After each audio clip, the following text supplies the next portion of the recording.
Awignam astu namo sidam. Om Anubhadra Kratawayantu Wiswata. Semoga pikiran yang jernih datang dari segala penjuru. Semoga tidak ada halangan yang merintangi. Yang terhormat Bapak Ibu Dewan Juri Lomba Arjuna Digital keempat tahun 2021. Yang saya cintai para peserta Lomba Arjuna Digital keempat tahun 2021 serta umat sedharma yang sama berbahagia. Perkenalkan, nama saya Asrina dari Kabupaten Sidenrendrapang, Provinsi Sulawesi Selatan. Sebelumnya saya menyampaikan Astungkara Panganjali. Om Swastiastu. Puja dan puji kita panjatkan kehadirat Ida Sang Yang Widiwasa, Tuhan Yang Maha Esa, Dewata Sewae, Puang Matua. Karena atas asung kertawara nugrahanya lah sehingga kita masih diberikan kesehatan, sehingga dapat mengikuti lomba Arjuna Digital keempat tahun 2021. Dewan juri yang saya hormati, serta umat sedharma yang saya banggakan.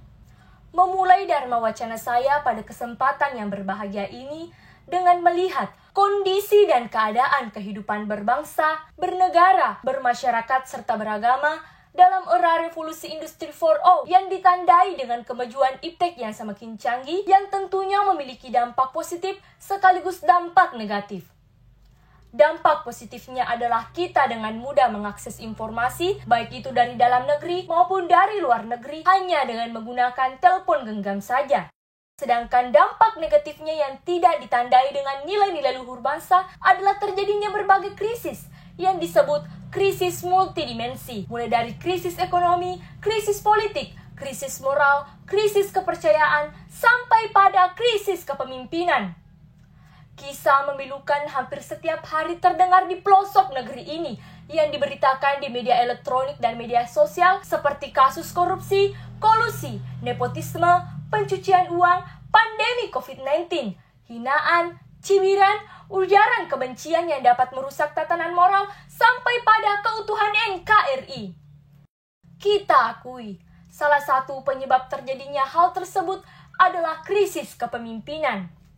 Maka senada dengan hal memilukan di atas, saya pada kesempatan ini akan membawakan sebuah Dharma Wacana dengan tema Kepemimpinan Hindu di Era Revolusi Industri.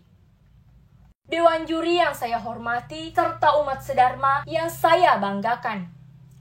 Kita ketahui bahwa agama kita adalah agama yang sangat universal, yang sangat kaya dan syarat akan ajaran kesucian, dan sangat peka terhadap nilai universalitas kemanusiaan. Olehnya itu, saatnya kita sebagai generasi muda Hindu untuk bangkit dan jangan berpangku tangan melihat keadaan negeri ini yang semakin terpuruk oleh oknum-oknum pejabat yang tidak bertanggung jawab atas keterpurukan yang terjadi di negeri ini.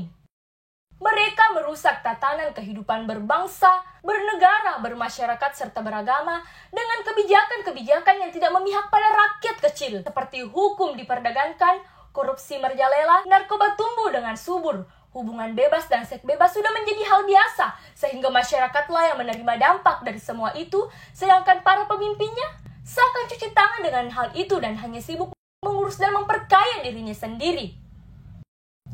Meskipun pada dasarnya masih ada para pemimpin kita yang berjalan pada garis lurus, namun karena arus mereka ada dalam lingkaran, maka mau tak mau mereka harus ikut terlibat di dalamnya. Selain itu, sekarang ini kita semua sedang diperhadapkan pada pandemi global yang tengah menyerang negeri ini. Seperti apa yang kita lihat dan dengar sekarang ini, di mana pandemi ini telah menyerang hampir seluruh pelosok negeri ini, bahkan telah memakan banyak korban jiwa. Apakah ini sebuah kutukan yang diturunkan Tuhan dalam bentuk teguran kepada para pemimpin kita yang tidak bertanggung jawab? Kemanakah mereka ketika rakyat membutuhkan uluran tangan para pemimpinnya? Nyatanya, inilah fenomena yang terjadi di negeri ini. Sungguh memilukan. Dewan juri yang saya hormati, serta umat sedharma yang saya banggakan. apakah kita akan tinggal berpangku tangan melihat keadaan ini? Tentu tidak. Saatnya kita sebagai generasi muda Hindu untuk tampil ke depan sebagai pilar kemajuan negeri ini. Tentunya, agar hal tersebut terwujud sebagai generasi muda Hindu, kita harus membentengi diri kita dengan ajaran kesucian agama. Oleh karena itu, pada kesempatan yang berbahagia ini, saya mengajak umat sedharma sekalian untuk mengingat kembali petua-petua leluhur yang adiluhung seperti yang tersurat dalam Sabda Tutur Bugis Hindu Towani yang berbunyi, Duai kuala sapo, unganna panasae, takena pacie. Yang artinya, ada dua hal yang kujadikan dasar dan benteng diri, ialah kejujuran dan kesucian. Umat sedharma yang berbahagia, seorang pemimpin harus membentengi dirinya dengan kejujuran dan kesucian agar dapat menghindarkan dirinya dari bahaya maupun orang lain, serta menghindarkan dirinya dari perilaku negatif seperti korupsi, kolusi, dan nepotisme. Lebih jauh lagi, dalam Lontra Suci Hindu Towani, bahwa untuk menjadi seorang pemimpin yang baik tidak cukup dengan hal di atas saja. Akan tetapi, ada beberapa hal yang harus dijadikan acuan dan patokan dalam menjadi seorang pemimpin yang baik. Seperti yang tersurat dalam Lontra Tomacae Riluwu yang berbunyi, Telui riala todo, yanaritu geteng, lempu, ada tongeng. Yang artinya, ada 3 hal yang dijadikan dasar, patokan, dan tuntunan dalam menjadi seorang pemimpin yang baik. Di antaranya, 1. Geteng, yang artinya ketegasan dan keteguhan hati. Seorang pemimpin harus tegas dan teguh atau teguh pendirian karena dari perilaku geteng atau ketegasan dan keteguhan hati. 2. Lempu, yang artinya kejujuran. Kedua hal di atas tidak dapat dipisahkan karena seorang pemimpin tidak akan tegas dan teguh kalau dia tidak jujur. Dalam Lontra juga disebutkan bahwa lempu atau kejujuran meliputi 4 hal. Di antaranya, 1. Melempuri dewatae yang artinya jujur kepada Tuhan yang Maha Esa. 2. Melempuri watakalewe yang artinya jujur kepada diri sendiri. 3. Melempuri pada tak rupa tahu artinya jujur kepada sesama manusia. Dan yang keempat, melempuri sewa-sewae yang artinya jujur kepada semua unsur-unsur alam. Jadi, kejujuran atau lempu merupakan hal mutlak yang harus dimiliki oleh seorang pemimpin karena dari perilaku lempu atau kejujuran. 3. Ada tongeng, yang artinya kata benar. Maksudnya, seorang pemimpin harus pandai atau maca, bukan saja pandai dalam berbicara, tapi apa yang dia bicarakan merupakan suatu kebenaran, bukan kebohongan. Seperti apa yang saya kutip dalam lagu Buat Tasandra Mua, sebuah sabda tutur Bugis yang berbunyi, Ula wengi mameko salakai mate gina sitina ja toga pinari puada rekuata engkalingani pastoriolota buata sandramu mau malirape mua.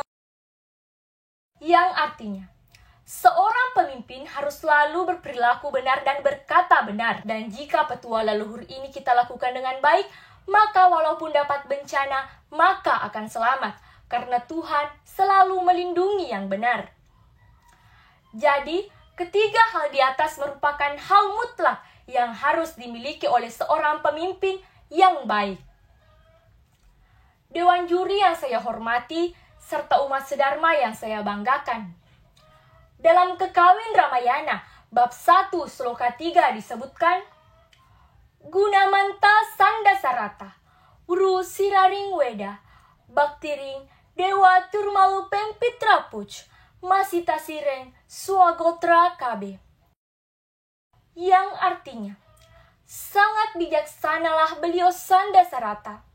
Beliau tahu tentang ilmu pengetahuan suci Weda, bakti kepada para dewa, serta tidak pernah lupa pemujaan terhadap leluhur. Begitu pula kasih kepada semua makhluk dan keluarnya. Dalam syair tersebut jelas menggambarkan bahwa untuk menjadi seorang pemimpin yang ideal, maka ia haruslah orang yang gunaman. Maksudnya, orang yang memiliki karakter yang mulia seperti memiliki wawasan yang luas, memahami ilmu politik, ketatanegaraan dan ilmu kepemimpinan, bakti kepada para dewa, leluhur, serta sifat penuh kasih kepada semua makhluk. Kepemimpinan dalam agama Hindu lebih jelas lagi disabdakan dalam kitab Bhagavad Gita. Seperti dalam kitab Bhagavad Gita ayat 4 sloka 2 disebutkan, ilmu pengetahuan yang paling utama diterima dengan cara sedemikian rupa, melalui rangkaian garis guru-guru kerohanian dan para raja yang suci mengerti ilmu pengetahuan tersebut dengan cara seperti itu. Namun, sesudah beberapa waktu, garis perguruan itu pun terputus, dan rupanya ilmu pengetahuan yang asli pun sudah hilang. Menjadi seorang pemimpin merupakan sebuah kemuliaan, sekaligus memegang tanggung jawab yang sangat luar biasa. Seorang pemimpin merupakan kesatria yang gagah berani maju dalam kondisi apapun. Olehnya itu, saya yakin negeri ini akan berhenti sakit. Negeri ini akan keluar dari berbagai krisis. Bencana akan berubah jadi anugerah dan akan muncul Gemaripal Jenawi. Semua itu akan terwujud asalkan mulai dari sekarang kita umat sedharma sekalian mempersiapkan diri kita untuk menjadi pemimpin masa depan yang memegang 3 pilar utama kepemimpinan, yaitu geteng atau ketegasan dan keteguhan hati, lempu atau kejujuran, dan ada tongang atau kata benar. Mengamalkan sifat gunaman dan mengamalkan ajaran Bhagavad Gita. Saudaraku umat sedharma, pada pundak kitalah nasib negeri ini dibebankan. Marilah kita menyongsong tanggung jawab itu sebagai salah satu bentuk yaknya. Dan marilah kita sisingkan lengan baju kita, bawa negeri ini pada kejayaan dan kesentosaan. Karena kalau bukan kita, siapa lagi? Kalau bukan sekarang, kapan lagi? Saya yakin dengan niat suci tulus ikhlas tanpa pamrih dalam mengabdi Ida Sanyang Widiwasa, Tuhan Yang Maha Esa, Dewata Sewae dan Puang Matoa akan merestui niat suci kita. Pesan terakhir dari saya, Satyam Eva Jayate, yang artinya kebenaran pada akhirnya akan menang.